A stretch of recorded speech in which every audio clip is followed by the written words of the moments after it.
नमस्कार, बहुत बहुत स्वागत आप सभी का। रात के 8 बजने वाले हैं और इस वक्त एडिटर्स पोल खास प्रोग्राम न्यूज 18 का सबसे बड़ा मंच आप सबके साथ मैं हूं प्रियंका राय। विधानसभा के ठीक बाहर हैं हम। जी हां, ये वही विधानसभा है जहां पर 199 विधायकों की किस्मत का फैसला हो चुका है। जनता ने अपने जो जनादेश हैं उसे ईवीएम में कैद करा दिया है और आज हम चर्चा करने वाले हैं वोटिंग परसेंटेज पर। चर्चा इसीलिए जरूरी है क्योंकि आंकड़ों पर नजर डालेंगे। जब से परसेंटेज सामने आए हैं लगातार लोग गणित लगाने में जुटे हुए हैं और ये जानने की कोशिश कर रहे हैं कि आखिर सरकार किसकी बन रही है इन परसेंटेज के जरिए।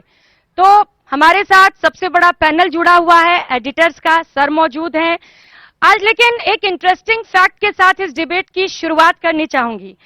टोटल परसेंटेज जो इस बार रहा वोट शेयर वो आपको बता दें 75.45%।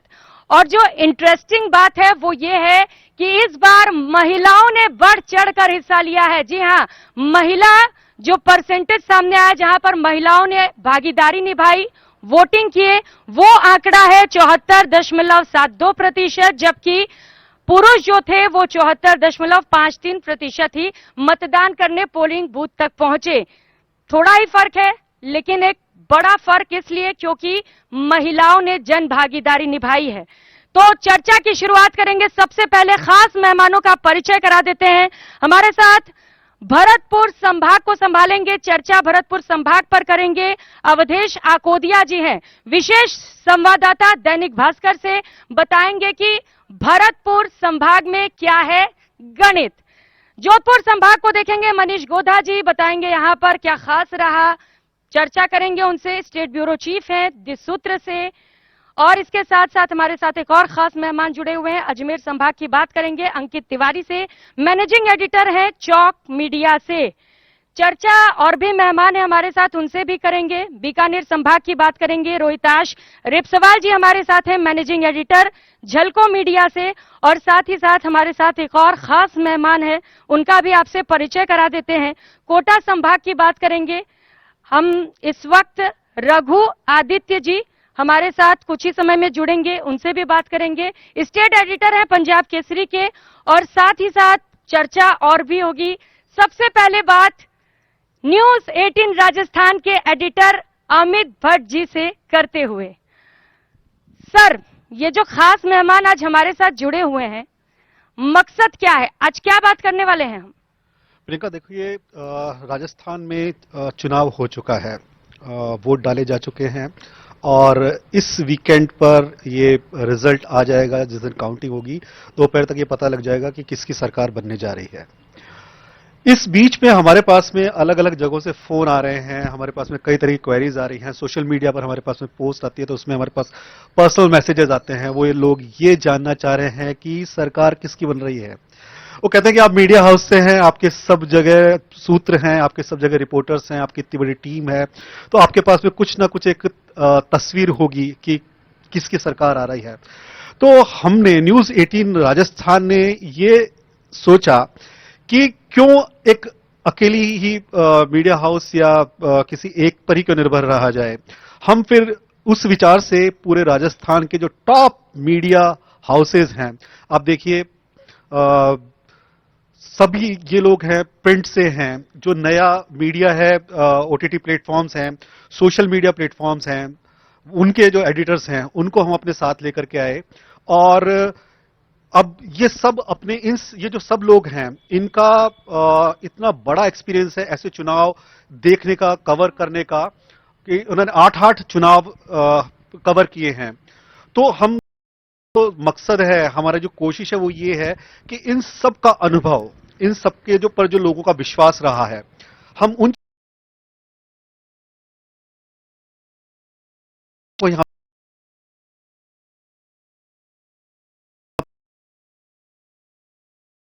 पर लेकर आए इस मंच।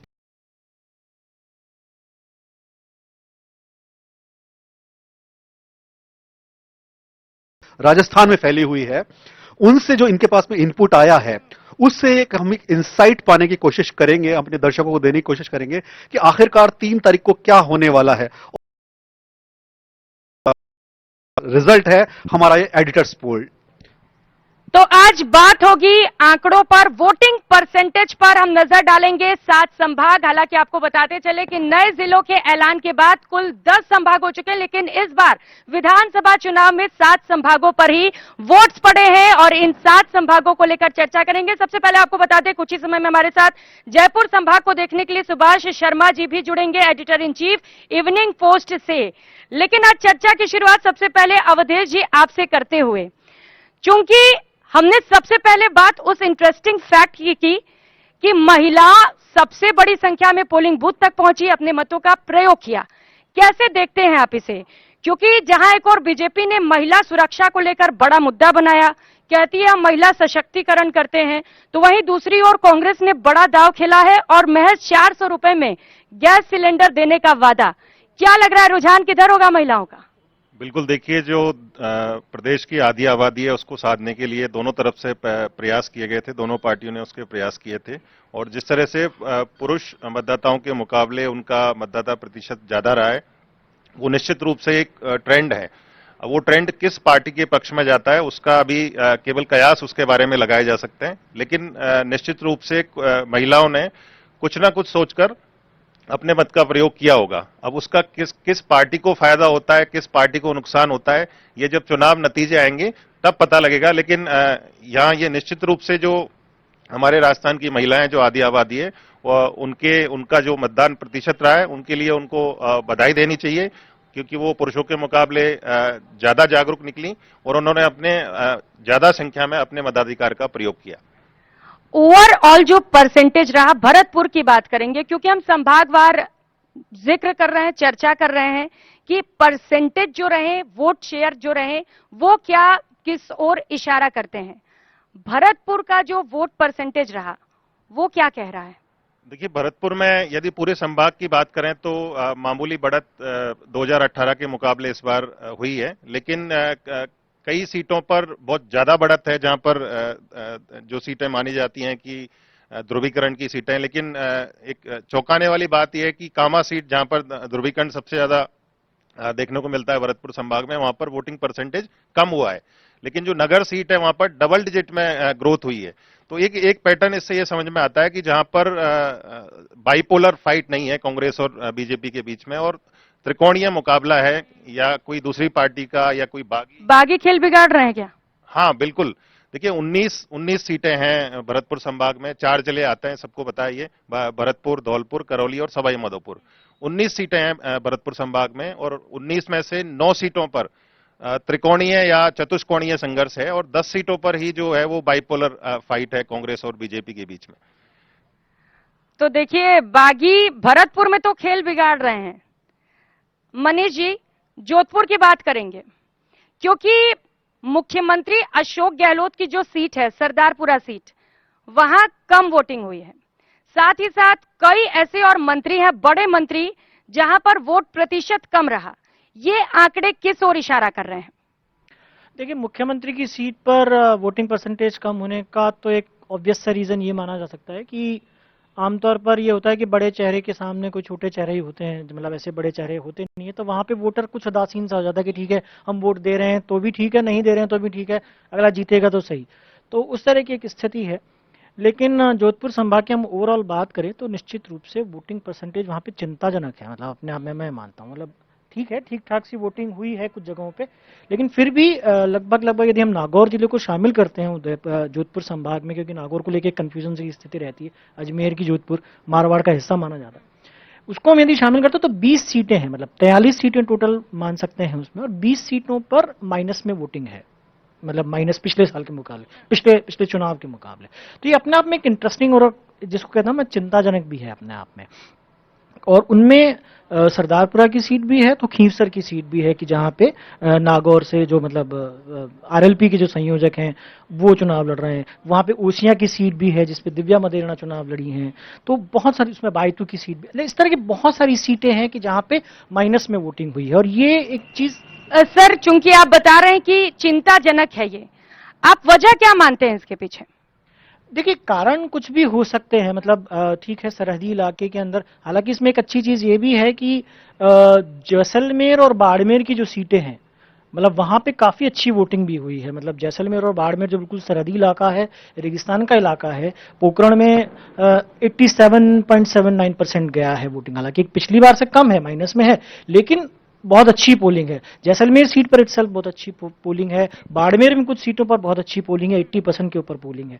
लेकिन इधर के इलाके में, खासतौर पर जोधपुर जैसे बड़े शहर में, जो कि जयपुर के बाद सबसे बड़ा शहर है, या नागौर में, इस तरह का नागौर जो कि राजस्थान का पॉलिटिकली सबसे वाइब्रेंट जिला माना जाता है, जहां के लोगों की समझ, राजनीतिक समझ बहुत अच्छी है, वहां पे पोलिंग का कम होना, मेड़ता में, खींवसर में, इवन नागौर में, जहां पे ज्योति मिर्धा जो है चुनाव लड़ रही है, मिर्धा फैमिली, तो उन सीटों पर वोटिंग परसेंटेज कम होना कहीं ना कहीं दिखाता है कि लोगों में एक कंफ्यूजन था शायद किसी तरह का, और शायद मतलब जिसको कह सकते हैं कि एक एंटी इनकम्बेंसी की बात भी हम रेगुलर कर रहे हैं, मतलब इस चुनाव के अंदर विधायकों के प्रति। तो जिन सीटों पर, और ये एक फैक्ट आया भी है कि जो सिटिंग एमएलएज थे कांग्रेस के भी और बीजेपी के भी, उनमें अच्छा खासा, मतलब कई कई जगहों पर 55% के आसपास एंटी इनकम्बेंसी का असर भी दिखा, वोटिंग कम हुई है। इन सारे फैक्टर्स को हम देखते हैं तो मुझे लगता है कि शायद मतदाता कहीं ना कहीं कुछ भ्रमित सा है, वो डिसाइड नहीं कर पाए। नागौर जैसे जिले में यदि कई सीटों पर वोटिंग परसेंटेज कम है, तो मुझे लगता है कि एक बहुत रोचक सा चुनाव और रोचक सा चुनाव परिणाम हम देखेंगे आने वाले टाइम में। तो रोचक सा चुनाव परिणाम आने वाले दिनों में देखेंगे। 3 दिसंबर का वो दिन जब चुनाव परिणाम भी सामने आएंगे और ये पता चलेगा कि राज बदलेगा या रिवाज बदलेगा। अब बात अजमेर की करेंगे। अंकित जी, सबसे पहले बात मुद्दों की, क्योंकि जब से चुनाव प्रचार शुरू हुआ, या यूं कह लें उससे पहले से ही, कई मुद्दों को लेकर बीजेपी ने कांग्रेस को घेरा। महिला सुरक्षा, पेपर लीक, भ्रष्टाचार। कह रहे हैं कि 3 दिसंबर और कांग्रेस छू मंतर। दिख रहा है क्या ऐसा? देखिए, अजमेर ऐसा संभाग है जहां पर बीजेपी हावी रहती है, लेकिन छू मंतर वाली बात कहूं तो 29 सीटें हैं, और छू मंतर ऐसे हो जाए वो संभावना कम है। मुद्दों का आपने जिक्र किया, सबसे बड़ा मुद्दा था राज बदलेगा या रिवाज। प्रधानमंत्री नरेंद्र मोदी की छवि और यहां अशोक गहलोत का गारंटी वाला चेहरा, इन दो मुद्दों का कितना अजमेर संभाग में असर हुआ है, इसकी सबसे महत्वपूर्ण बात यहां पर भी आप देख सकते हो कि अजमेर संभाग वो संभाग रहा है जहां तमाम राजनीतिक पार्टियों के बड़े नेताओं ने एक से ज्यादा सभा की है, और शुरुआत भी कैंपेनिंग की भी ज्यादातर अजमेर संभाग के इलाकों में कई नेताओं ने की है, बड़े नेताओं की अगर मैं बात करूं। और ये वाला इलाका इस लिहाज से भी महत्वपूर्ण है कि इस इलाके में सांप्रदायिक सौहार्द के लिहाज से भी महत्वपूर्ण है। गुजर, ब्राह्मण, और अगर मैं बात करूं तो मुस्लिम सीटें भी ऐसी महत्वपूर्ण है। अजमेर दरगाह वहां पर है, और साथ ही पुष्कर तीर्थ इस संभाग में आता है। तो वहां पर ध्रुवीकरण, तुष्टीकरण वाली बात कितनी चली, ये देखने वाली बात होगी। और अजमेर शहर की अगर मैं बात करूं तो वो हमेशा बीजेपी का गढ़ रहा है, लेकिन पुराने चेहरों के साथ नए तौर तरीके वहां पर देखने मिले। इस बार राजनीतिक तौर पर एक अच्छी बात पूरे राजस्थान में रही, ना केवल अजमेर संभाग के लिए। अब की बार रीपोल यानी पुनर्मतदान किसी भी बूथ पर नहीं हुआ। 2013 में 128 बूथ थे, 2018 में 7 बूथों पर पुनर्मतदान हुआ था, लेकिन 2023 मैं कह सकता हूं कि राजस्थान में शून्य रहा। यह आंकड़ा अच्छा है कि दोबारा से मेहनत करनी नहीं पड़ी। लेकिन अजमेर संभाग के लिहाज से फिर, क्योंकि अगर यहां टोंक की बात करूं तो सचिन पायलट आते हैं। हालांकि उनका पूरा परिदृश्य इस चुनाव में शांत दिखा, लेकिन एक आंतरिक लहर सचिन पायलट के तौर पर पूरे राजस्थान में कांग्रेस राजनीति को घेरे रही और लगातार निगाहों में भी रहे। उनका जब मध्य प्रदेश का दौरा था और उसके बाद फिर राजस्थान में सक्रियताएं रही, वो भी महत्वपूर्ण है। अगर मैं बात करूं गुजर एक और नेता के लिहाज से, वहां पर किरोड़ी सिंह बैसला के बेटे विजय बैसला के लिहाज से भी वो सीट महत्वपूर्ण रही। धीरज गुजर प्रियंका के चहेते माने जाते हैं, वो सीट भी इस लिहाज से खास तौर पर थी। भीलवाड़ा इस इलाके में आता है। मिर्धा परिवार की राजनीति भी इर्द गिर्द घूमती है, और खास तौर पर यहाँ पर जो लाडनू सीट है, डीडवाना है, यूनिस खान, चेतन डूडी और वहां त्रिकोणीय संघर्ष रहा बीजेपी के बीच में। तो ये तमाम सीटें हैं जो इस परिदृश्य पर गहरी निगाहें हैं और 29 सीटें कम नहीं होती। जो जीतेगा, जो बाजी मारेगा, वो ठीक हमारे पीछे जो विधानसभा दिख रही है वहां पर सत्ता की कुर्सी पर काबिज होगा। और इनमें मुद्दे कितने प्रभावी रहे उस पर अगर मैं बात करूं तो उस इलाके में व्यक्ति का चेहरा भी देखा गया है। विधायक जो खुद चुनाव लड़ रहा था उस पर भी वोट डले हैं। मैं खुद वहां जाके आया, करीब मैंने वहां की 13 विधानसभा कवर करी। वहां पर जाट, राजपूत, गुर्जर और हालांकि ब्राह्मण इस पूरे चुनाव में कंफ्यूज से दिखे, लेकिन बाकी जो जातिगत, क्योंकि राजस्थान में केवल मुद्दे नहीं जाति भी असर करती है, तो उनमें अगर मैं बात करूं तो ब्राह्मणों के अलावा तमाम जातियों ने तय कर लिया था कि किस उम्मीदवार को जातिगत सपोर्ट के लिहाज से अपर हैंड पे रखना है। सर कह रहे हैं कि जाट फैक्टर मायने रखता है, बिल्कुल, ब्राह्मण, गुर्जर और जाट, और इन्हीं को साधने के लिए कैंडिडेट्स खड़े भी किए गए, बड़ा विचार विमर्श किया गया। अब सर कह रहे हैं कि असर पड़ा है इसका, विधायकों के चेहरों पर भी वोट पड़े हैं, लेकिन सर प्रधानमंत्री नरेंद्र मोदी सबसे बड़ा चेहरा बीजेपी का, उधर से राहुल गांधी, इसका भी असर पड़ा है क्या? सबसे ज्यादा सभा अगर राजस्थान में किसी नेता ने की है, रीजनल और अगर मैं बात करूं नेशनल, प्रधानमंत्री नरेंद्र मोदी रहे। चेहरा उनका था। राहुल गांधी थोड़ा पीछे रहे इस कैंपेनिंग में, बीच में कुछ अदावत सी बातें आई थी, लेकिन सोनिया जी जब यहां पर अपना स्वास्थ्य लाभ लेने आई तो राजस्थान को भी उसका लाभ मिला। कुछ सभाएं की, लेकिन उन सभाओं में एक बयान जो पनौती वाला था वो संभवतः असर करता हुआ दिखा है। बीजेपी समर्थकों ने, आईटी सेल ने इसे थोड़ा ऊपर उठाया कि प्रधानमंत्री को कोई ऐसा कैसे बोल सकता है। प्रधानमंत्री जी का एक मुद्दा कि वोट जो ईवीएम का बटन ऐसे दबाइएगा, वो भी असर करता हुआ दिखाई दिया। यहां पर जो भाषण दोनों बड़े नेताओं के रहे, उन्होंने अपने अपने सेगमेंट में असर डाला, लेकिन इसमें भी मैं अपर हैंड प्रधानमंत्री नरेंद्र मोदी को दूंगा कि उन्होंने अपनी जबरदस्त सभाओं के जरिए वोट को पोलराइज करने का, अपने पक्ष में लाने का, और राजस्थान में मिशन 2024 से ठीक पहले सेमीफाइनल की तरह इसे लेते हुए यह चुनाव लड़ा है। हालांकि परिणाम अभी आने बाकी है। ये राजस्थान में पहली बार है कि मतदान से ठीक पहले भी कंफ्यूजन था कि कौन सी पार्टी जीतेगी, और मतदान के बाद भी क्लियर कोई नहीं कह सकता। हालांकि ये बात सामने आती है कि जो रिवाज का ट्रेंड है वो राजस्थान में बना हुआ है, लेकिन 3 दिसंबर को फैसले कुछ चौंकाने वाले भी हो सकते हैं। तो 23 की डगर, 24 पर नजर। लोकसभा चुनाव से पहले ये जो विधानसभा चुनाव है उसे सेमीफाइनल के तौर पर देखा जा रहा है। रोहिताज जी, बीकानेर की बात करेंगे। मुद्दे कई सारे रहे। जब गृह मंत्री अमित शाह पहुंचे थे तो कह रहे थे कि जो भ्रष्टाचारी हैं उन्हें उल्टा करके सीधा करेंगे। भ्रष्टाचार का मुद्दा कितना हावी रहा, और वो कौन सा बड़ा मुद्दा जिनके दम पर लोग पोलिंग बूथ पर पहुंचे, मत का प्रयोग किया? मुझे लगता है इस बार सबसे ज्यादा, जैसे अगर कांग्रेस की साइड से मैं बात करूं तो उन्होंने अपनी योजनाओं के माध्यम से वोटर्स को आकर्षित करने का मतलब पूरा प्रयास किया है, जिसमें से 2 महत्वपूर्ण मुद्दे हैं। जैसे एक ओपीएस है और दूसरा है जो चिरंजीवी है, जिसके माध्यम से लोगों को मैंने ये भी देखा है कि कुछ, जैसे एक घर के अंदर एक टीचर है तो उसने अपने पूरे परिवार के vote just because of OPS उन्होंने पूरे परिवार के वोट डलवाए। तो उस लिहाज से देखा जाए तो कांग्रेस ने ओपीएस के माध्यम से काफी ज्यादा मात्रा के अंदर वोटों में तब्दील किया। और बात रही भ्रष्टाचार की, ये भ्रष्टाचार और ये सारी चीजें चुनाव से 5 दिन पहले तक हावी थे, लेकिन जैसे जैसे चुनाव के 2-3 दिन बचे उस दौरान ये मुद्दे धीरे धीरे शांत होते चले गए और जो जातिगत वाला जो फैक्टर है वो हावी होता चला गया। और हर जगह यही रहा कि हमें ये जाति का प्रश्न है, इसको होगा, इसको हम वोट देंगे। या जैसे अभी नोखा की बात करें तो वहां पे सहानुभूति का जो फैक्टर है वो रहा। तो इस तरीके से सारी, तो जाति का जो फैक्टर रहा वो किसके लिए फायदेमंद रहा सर? वो कैंडिडेट टू कैंडिडेट फायदेमंद रहा। एक सबसे इंपॉर्टेंट बात मैं आपको बताता हूं कि बीकानेर पूर्व और पश्चिम के अंदर प्रधानमंत्री नरेंद्र मोदी जी का जो रोड शो भी हुआ था, उसके बावजूद भी और वहां पे जो वोट का परसेंटेज है वो घटा है। तो इसका मतलब यह है कि वहां पे मतदाता उत्साहित, मोदी जी के जो रोड शो को लेके उत्साहित थे, लेकिन वहां के जो कैंडिडेट है उसको लेके उत्साहित नहीं थे। इस वजह से वो वोट परसेंटेज है वो घटा है।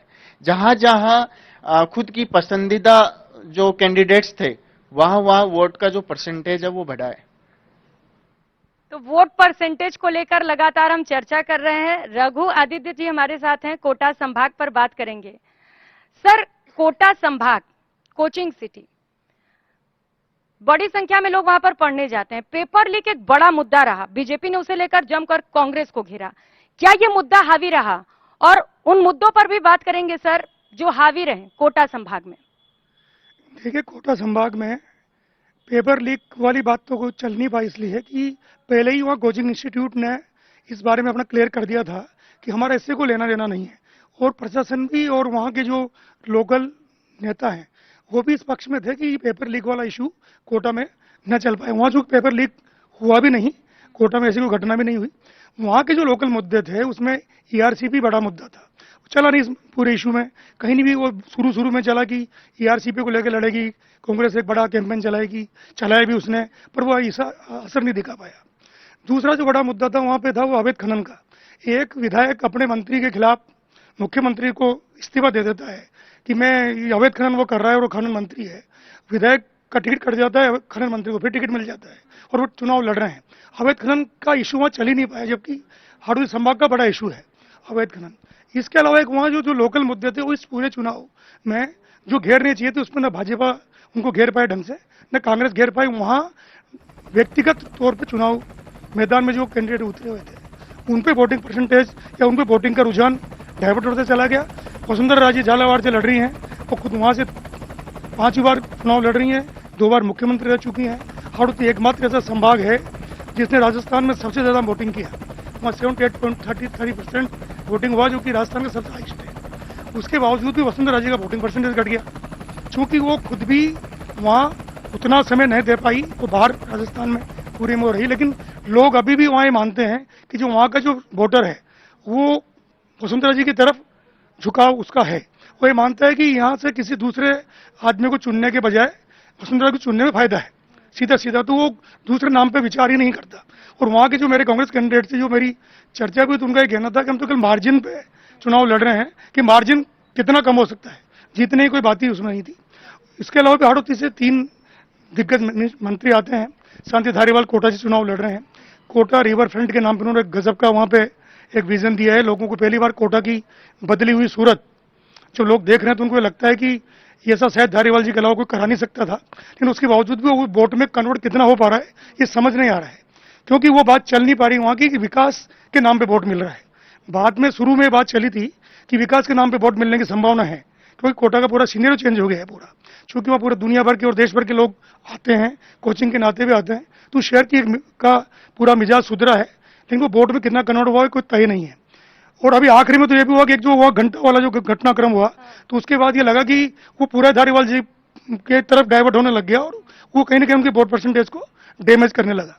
मैं आपको याद दिलाऊं, उससे पहले जब वहाँ के दिग्गज नेता हुआ करते ललित किशोर चतुर्वेदी, जब उन्होंने 98 में चुनाव लड़ा था तो वो बहुत अच्छी स्थिति में थे। बीजेपी का पूरा स्टेट में माहौल था, बीजेपी सरकार आ रही थी, और वो चुनाव इसलिए हार गए थे कि उन्हीं की एक होटल में, जो उनके बेटे की होटल थी, उसमें किसी मैनेजर का मर्डर हो गया था। तो उसको उस घटनाक्रम को इतना उछाला गया कि ललित जैसे आदमी जो कि दूसरे नंबर के नेता माने जाते थे बीजेपी में, चुनाव हार गए। तो चुनाव में ये तमाम चीजें जो फैक्टर बनते हैं, उसमें तात्कालिक घटनाक्रम क्या है, क्या मुद्दे वहां चल रहे हैं, लोगों की सोच क्या है, जातिगत समीकरण क्या है, तमाम विधायकों के खिलाफ एंटी इनकम्बेंसी कितना रहा? हाड़ौती में उस तरह का ज्यादा दिखा नहीं, क्योंकि जिस तरह से पोलिंग हुआ तो उससे इसलिए नहीं लगा कि कोई बहुत ज्यादा उनके अगेंस्ट में गया हो। लेकिन फिर भी यह कि वहां पे जो तीनों बड़े मंत्री चुनाव लड़ रहे हैं, अशोक चांदना, प्रमोद जैन भाई और शांति धारीवाल, वो तीनों अगर डैमेज होते हैं या कुछ नुकसान होता है तो जाहिर सी बात है कांग्रेस को एक बड़ा नुकसान माना जाएगा। तो चर्चा कर रहे हैं 7 संभाग, हमारे साथ एडिटर्स जुड़े हुए हैं। सबसे बड़ा मंच, सबसे बड़ा सवाल यही है कि राज बदलेगा या रिवाज बदलेगा। आंकड़ों पर लगातार नजर बनाए रखेंगे और लगातार चर्चा भी जारी है। फिलहाल यहां रुकेंगे एक छोटे से ब्रेक के लिए, लौटेंगे फौरन।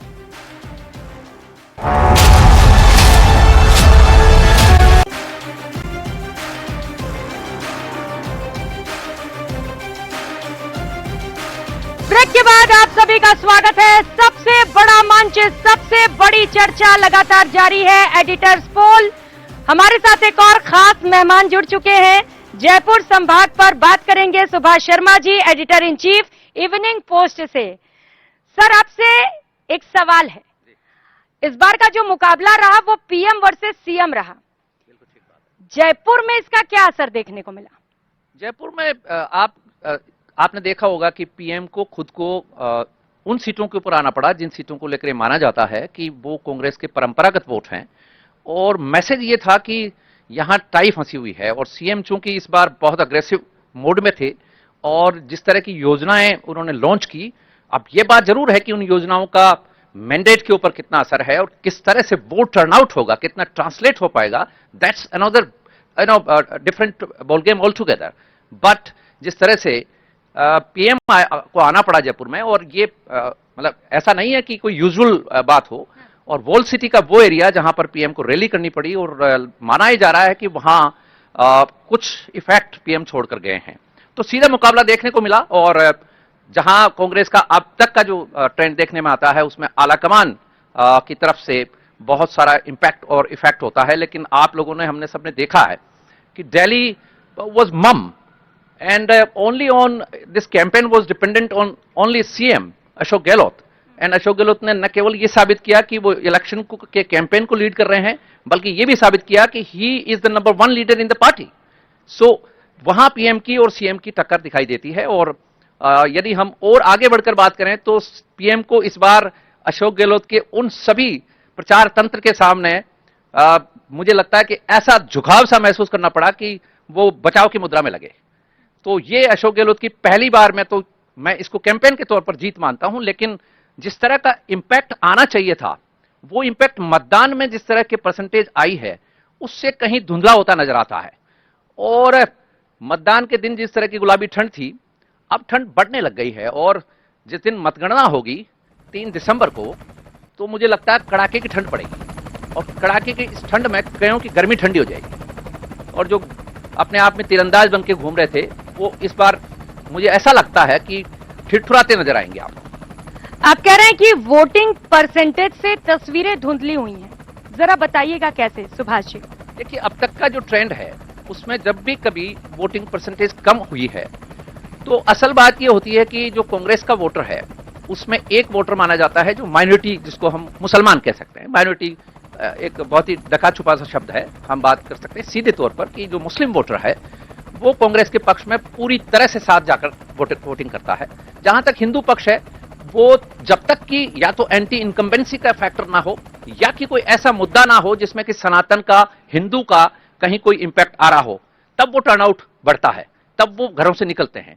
और इस बार ऐसा लगा है कि आप देख लीजिए, हम जयपुर संभाग की बात कर लें कि हवा महल कॉन्स्टिट्यूंसी और हमारी अलवर की तिजारा की कॉन्स्टिट्यूंसी, दोनों पे जिस तरह का वो टर्नआउट हुआ है, ये इंडिकेशन है, ये पूरा का पूरा साफ तौर पर संदेश है कि हिंदू वोट परसेंटेज बढ़ी है।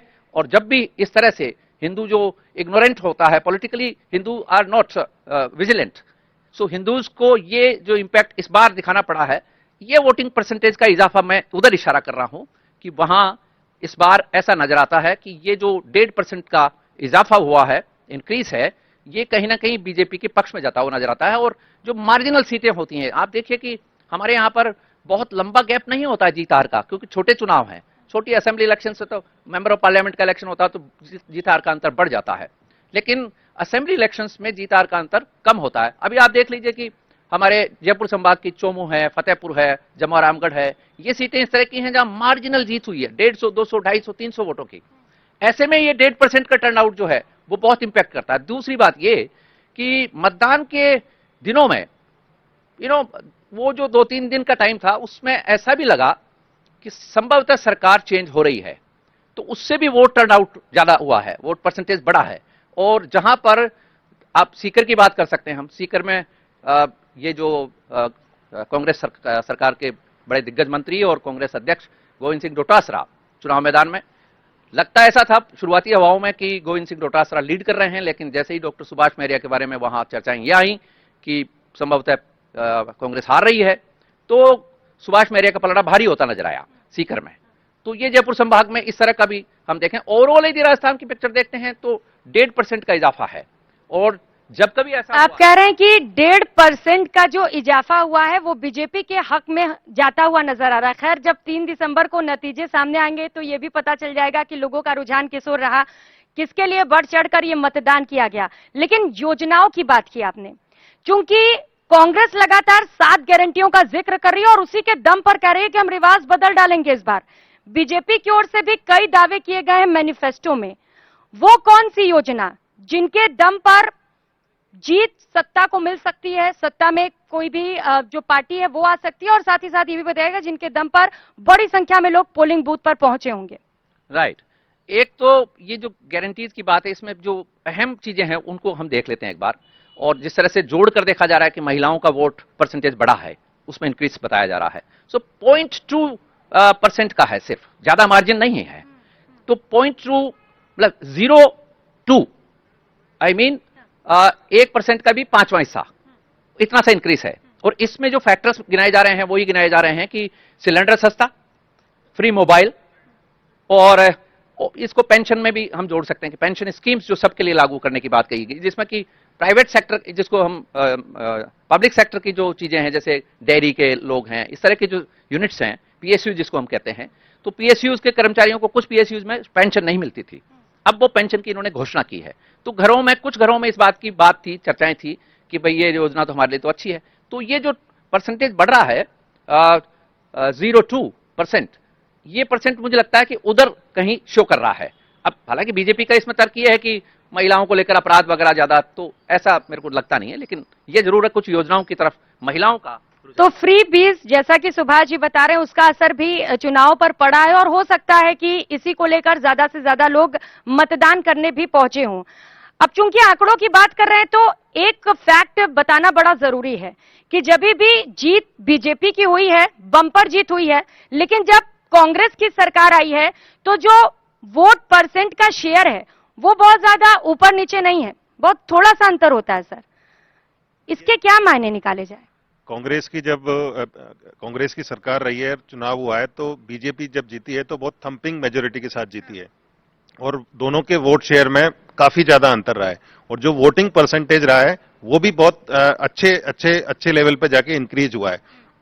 इस बार जो कंफ्यूजन है, इस वोटिंग परसेंटेज के से कोई भी कंक्लूजन निकालना इसलिए खतरनाक है, बहुत रिस्की है, क्योंकि आमतौर पर जब कांग्रेस की सरकार होती है उसके खिलाफ इतनी एंटी इनकम्बेंसी होती है कि बीजेपी, एक तो वोटिंग परसेंटेज बढ़ता है और वो साफ तौर पर दिखाई देता है कि सरकार के खिलाफ माहौल है, लोगों ने सरकार के खिलाफ वोटिंग की है। इस बार वोटिंग परसेंटेज उतना नहीं बढ़ा है ओवरऑल, और कई सीटों पर तो 90+ सीटों पर कम हुआ है वोटिंग परसेंटेज, उल्टा पिछले साल के मुकाबले, 2018 के मुकाबले। तो इससे कोई भी कंक्लूजन निकालना कि जो एक माइनर सा 1 से भी कम परसेंट में जो वोटिंग बढ़ी है, इसका फायदा किसको होगा? हाँ, ये 2-2.5%, 3% से ऊपर होता तो निश्चित रूप से इसका फायदा बीजेपी को साफ तौर पर दिखाई देता, क्योंकि पिछले 3 चुनावों में ऐसा दिखाई दिया है। अब ये जो कम बढ़ा है, क्या यहाँ पर कोई स्थानीय चेहरा नहीं था भारतीय जनता पार्टी का, उसका रीजन है, या कांग्रेस ने पिछले 4 चुनावों में सबसे अच्छा चुनाव इस बार लड़ा है, इसका ये रीजन है, या मुख्यमंत्री गहलोत ने इतनी एग्रेसिव कैंपेनिंग की है उसका इस पर असर है, या जो गारंटीज कांग्रेस ने यहाँ पर पेश किए वोटर्स के सामने, क्या उसका असर है, या लोगों को लगता था कि सरकार से नाराजगी बहुत ज्यादा नहीं है, लेकिन जो अपने यहाँ रिवाज है कि हर 5 साल में सरकार बदलनी है, तो लोगों को लगा हो कि सरकार तो बदल ही जाएगी। उस नाते बहुत कम संख्या में, भारी संख्या में लोग नहीं निकले, लेकिन लोगों के मन में था कि सरकार तो बदल ही रही है। तो ये कई तरह से इसका कंक्लूजन हो सकता है। अब ये क्या होगा, ये 3 दिसंबर को ही पता लगेगा। बिल्कुल, फाइनल रिजल्ट्स तो 3 दिसंबर को ही आएंगे। लेकिन मनीष जी, चूंकि इस बार कोई कैंडिडेट जो खड़े थे वो तो मैदान में थे, लेकिन सीएम फेस अनाउंस नहीं किया गया, ना बीजेपी की ओर से ना कांग्रेस की ओर से। बीजेपी की ओर से प्रधानमंत्री नरेंद्र मोदी का फेस रहा, बड़ी संख्या में वहां पर जनसभाएं की गई, रैलियां की गई, रोड शो किए गए। क्या लग रहा है, इसका असर पड़ा है वोटिंग शेयर पर? देखिए ये बात सही है कि दोनों पार्टियों ने अपनी तरफ से कोई भी सीएम फेस डिक्लेयर नहीं किया था, लेकिन कांग्रेस में लगभग ऑब्वियस सी स्थिति थी कि अशोक गहलोत के चेहरे पे चुनाव हो रहा था और वही लीड कर रहे थे कैंपेन को भी, तो वो एक ऑब्वियस सा चेहरा थे मुख्यमंत्री पद का। हालांकि पार्टी यही कहती है कि विधायक तय करेंगे जो भी कुछ है। बीजेपी में कंफ्यूजन की स्थिति थी, बीजेपी में कुछ भी क्लियर नहीं था। बीजेपी में वसुंधरा राजे आमतौर पर पिछले 4 चुनाव से चेहरा बनती आई हैं, लेकिन अब की बार कलेक्टिव लीडरशिप की बात थी और इसीलिए मुख्य प्रधानमंत्री चेहरा बने, कमल का फूल चेहरा बना। अब इसका इम्पैक्ट क्या होगा, जो मुझे लग रहा है, जो आप कह रही हैं कि बीजेपी का वोटर, देखिए जो ये चेहरे की राजनीति करना शुरू किया है बीजेपी ने शुरू किया है कि प्रधानमंत्री एक चेहरा बने, प्रधानमंत्री के नाम पर वोट पड़े। और हम आज बीजेपी की सरकार की बात नहीं हम करते, मोदी सरकार की बात करते हैं केंद्र में। तो ये जो चेहरे की राजनीति है बीजेपी ने शुरू की और इसीलिए बीजेपी का मतदाता जो राजस्थान का है चाहे पूरे देश का है, वो उम्मीद करता है कि कोई चेहरा आप सामने रखोगे।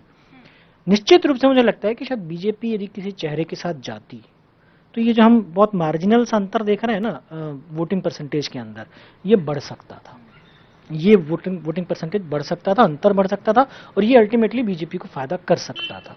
बीजेपी नहीं गई, कारण क्या है वो तो पार्टी अपने स्तर पे जानती है। बहुत सारे चेहरे थे वहां पे और बीजेपी के लिए आसान नहीं था चुनना, अपने अपने रीजंस थे सबके किसी एक चेहरे को घोषित नहीं करने के पीछे। लेकिन यदि बीजेपी जाती तो निश्चित रूप से मुझे लगता है कि शायद ये जो वोटिंग परसेंटेज हम जिसको हम जब ट्रांसलेट करेंगे, जब 3 दिसंबर को जब चुनाव परिणाम आएंगे तब हम जब देखेंगे तो मुझे लगता है कि शायद बीजेपी को ज्यादा बड़ा फायदा इसमें हो सकता था, क्योंकि आपने खुद ने इस चीज को, एक ट्रेंड को शुरू किया है।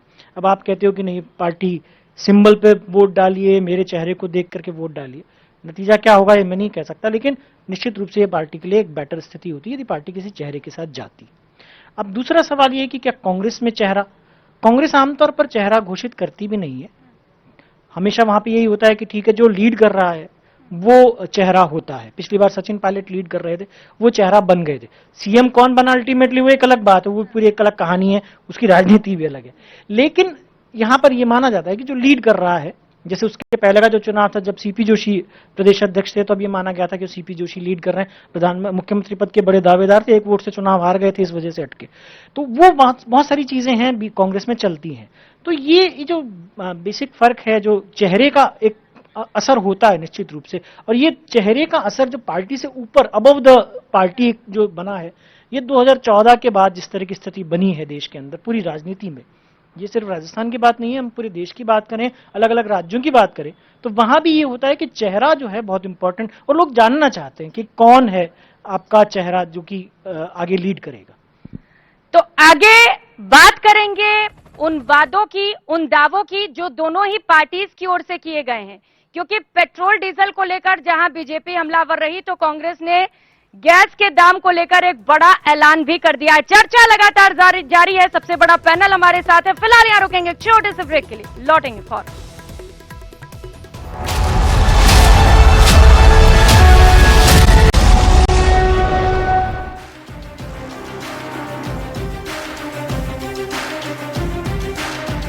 ब्रेक के बाद आप सभी का स्वागत है। विधानसभा के ठीक बाहर से महासंग्राम 2023 को लेकर चर्चा लगातार जारी है। सबसे बड़ा पैनल एडिटर्स का इस वक्त हमारे साथ है और एक और खास मेहमान हमारे साथ जुड़ चुके हैं, परिचय करा देते हैं। मंच पर इस वक्त हमारे साथ हैं, उदयपुर संभाग की बात करेंगे मिथिलेश जैमिनी, वरिष्ठ पत्रकार।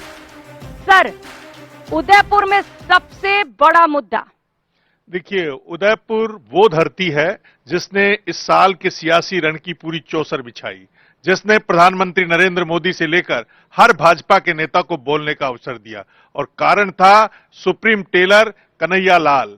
उस कन्हैया लाल ने ही पूरे, मैं कहूं, मेवाड़ की जो भगवा की प्रयोगशाला है उसमें एक ऐसा रंग छेड़ा कि वो वहां से छिटक कर धीरे धीरे मारवाड़ में घुस गया, और मारवाड़ से छिटक कर पूर्वी राजस्थान, जिसने पिछली बार पूरे कांग्रेस को अभय वरदान दिया था, करौली तक पहुंच गया, और जिसका लिंकअप ऐसा किया गया कि उसके बेटे जो सुप्रीम टेलर्स पर जब भाजपा के प्रत्याशी उदयपुर में प्रचार करते तो उस दुकान पर जाते हैं, उनके बेटे दोनों यश पहले कहते हैं हम वोट नहीं देंगे, बाद में वोट देते हैं।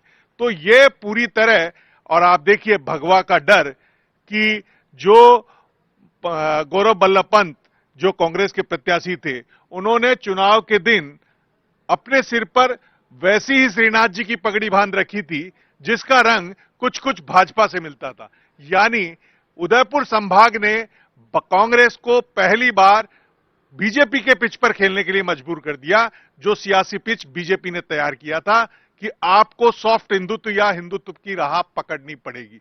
अब आप उसमें इंपॉर्टेंट चीज यह है कि वहां पर इसी आपके पीछे बिल्डिंग के जो सबसे मुखिया हैं सीपी जोशी जी, वो भी फंसे हुए हैं नाथद्वारा में, क्योंकि उनके सामने भाजपा ने जो उनका कोर एक ग्रुप है चुनाव लड़ाने का, जैसे माइनॉरिटी का कोर, उनका हार्ड कोर एक सिस्टम है कांग्रेस का, वैसे ही राज परिवारों को राजनीति में फिर से लाने का एक और हार्ड कोर सिस्टम है बीजेपी का। उस सिस्टम के तहत जो विश्वजीत जी को उतारा, मेवाड़ को, महाराज को, पुत्र को, उससे नाथद्वारा का सियासी समीकरण बदला।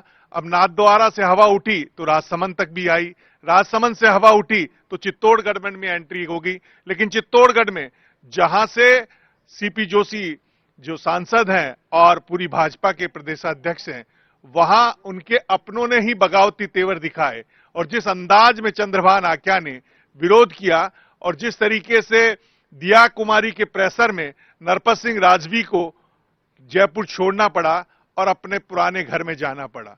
ये ठीक है कि उनके लिए वो लक्की है, चित्तौड़गढ़ से जब जब जीते हैं, जब जब उनकी लॉटरी लगी है।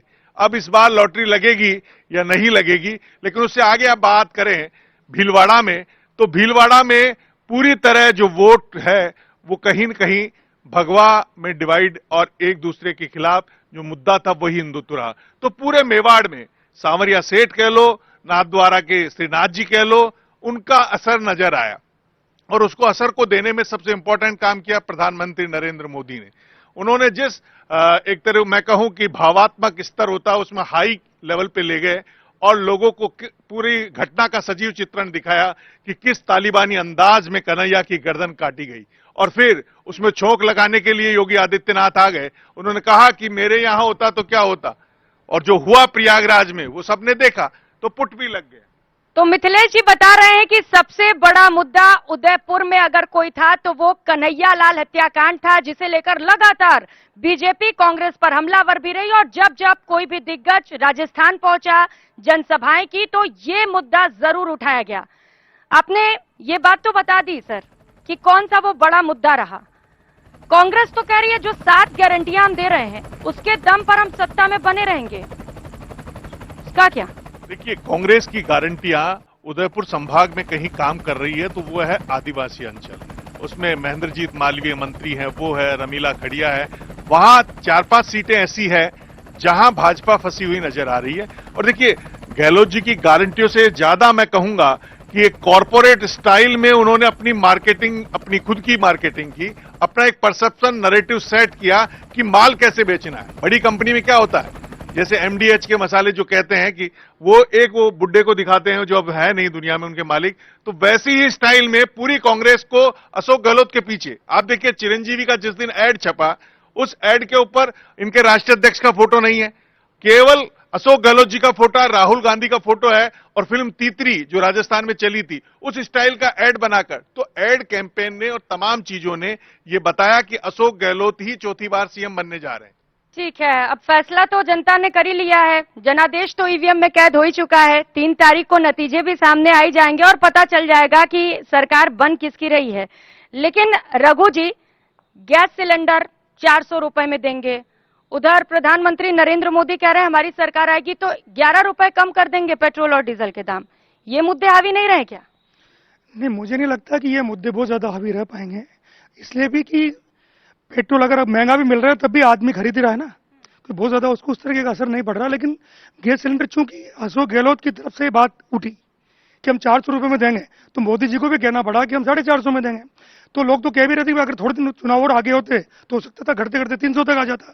तो इस पर वो चल रही थी। लेकिन मेरा कहना है कि जिन मूल मुद्दों के आसपास चुनाव को घूमना चाहिए था, चाहे वो स्थानीय मुद्दे हों या वो हों, उन सब मुद्दों को गौण करके इस पूरे चुनाव को जिस तरीके से नेशनल इश्यू पे ले जाया गया और इसको उन मुद्दों में लड़ा गया, तो उससे जो आम आदमी को अपनी बात कहने का जो जनप्रतिनिधि को अधिकार होता है, वो चीज उसको लगा कहीं ना कहीं मैं उससे दूर होता जा रहा हूँ। तो मेन मुद्दों से लोगों को भटकाया गया। अब क्या जनता वाकई भटक गई या मुद्दों पर ही वोट किया? सर, छोटा सा क्लोजिंग कमेंट। प्रियंका, किन मुद्दे पर ये चुनाव लड़ा गया, वो चाहे महंगाई हो, चाहे फ्री मेडिसिन हो, चिरंजीवी योजना हो, तुष्टीकरण हो, धर्म, जाति, इन सब बातों के बारे में हमारे साथ में जो एडिटर्स हैं अलग अलग पब्लिकेशंस से, न्यू मीडिया से, उन लोगों ने इस बारे में काफी कुछ हमारे दर्शकों को बताया है। तो और वोटिंग परसेंट पर भी हमारी चर्चा हुई है और सब ने अपने अपने अनुभव से और अपने अपने सूत्रों से, अपनी अपनी जो टीम है, जो अपने रिपोर्टर्स हैं और जो इनका सबसे बहुमूल्य जो चीज़ है, सबसे इम्पॉर्टेंट जो है वो इनका एक्सपीरियंस, उन सबको लेकर के जो इन्होंने पूरा हमको बताया है, मैं समझता हूं कि इससे एक बहुत कुछ लोगों को समझने में आसानी रही होगी, उनको बहुत कुछ तस्वीर साफ हुई होगी, ताकि कि ये समझ सकें कि 3 तारीख को जब ईवीएम से वोटों की गिनती होगी और दोपहर तक जब तस्वीर साफ होगी, तो इस विधानसभा में कौन लोग होंगे, किसकी सरकार होगी, किसके हाथ में सत्ता की चाबी होगी। बिल्कुल, तो फैसला 3 दिसंबर को सामने आ भी जाएगा कि किसकी सरकार बनेगी, कौन वो विधायक होंगे जो इस विधानसभा में बैठेंगे। तो एडिटर्स पोल में आज हमने की सबसे बड़ी चर्चा, तथ्यों पर की बात, वोट परसेंटेज को लेकर आंकड़े क्या रहे। उम्मीद की जानी चाहिए कि आप लोगों को अब सब कुछ साफ हो गया होगा। फिलहाल इतना ही, नमस्कार।